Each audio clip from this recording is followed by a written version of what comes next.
பாரம்பரிய வைத்தியத்தில் இரத்த குழாயில் அடைப்புக்கான மருத்துவம். இரத்த குழாயில் அடைப்பு இருந்துச்சுன்னா உடம்புல எந்த பகுதிக்கும் ரத்தம் சரியாக போகாது. சிலருக்கு காலில் அடைச்சிருக்குன்றாங்க, சிலருக்கு மூளையில் அடைச்சிருக்குன்றாங்க, சிலருக்கு இதயத்தில் அடைச்சிருக்குன்றாங்க. எங்கெங்கே அடைப்பு இருக்கோ ரத்தத்தில் அந்த அடைப்பை சரி செய்யணும். ரத்தத்தை சரி செய்கிறதுக்கான மருத்துவம். மகிழ மொட்டு, ஜாதிபத்திரி, மர மஞ்சள், தேன் இதெல்லாம் கூட்டு கலவையாக சேர்ந்து இப்போ மருந்தாக தயாரிக்க போகிறோம். 5 மொட்டு எடுத்துக்கிறணும் மகிழ மொட்டு. இப்போ இது கூட ஜாதிபத்திரி, மகிழ மொட்டு, மரமஞ்சள் அரைச்சி பொடியாக வச்சுருக்கிறேன்.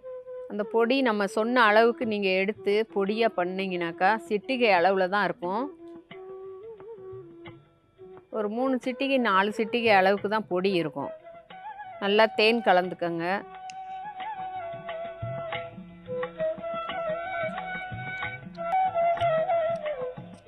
இது ஒரு நாளைக்கு ஒரு வேளைக்கான மருந்து.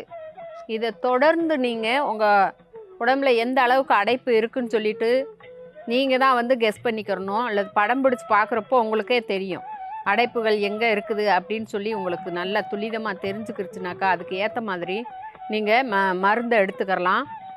48 நாள் சாப்பிடணும். தினமும் சாப்பிட்ட பிறகுனாலும் சரி அல்லது வெறு வயிற்றுலனாலும் சரி ஒரு நாளைக்கு ஒரு வேளை காலையில் இந்த அளவுக்கு நீங்கள் தினமும் இது அப்படியேவும் தேன் கலந்துருக்கின்றதுனால தொட்டு தொட்டு நக்கி சுவைச்சு சாப்பிடுங்க.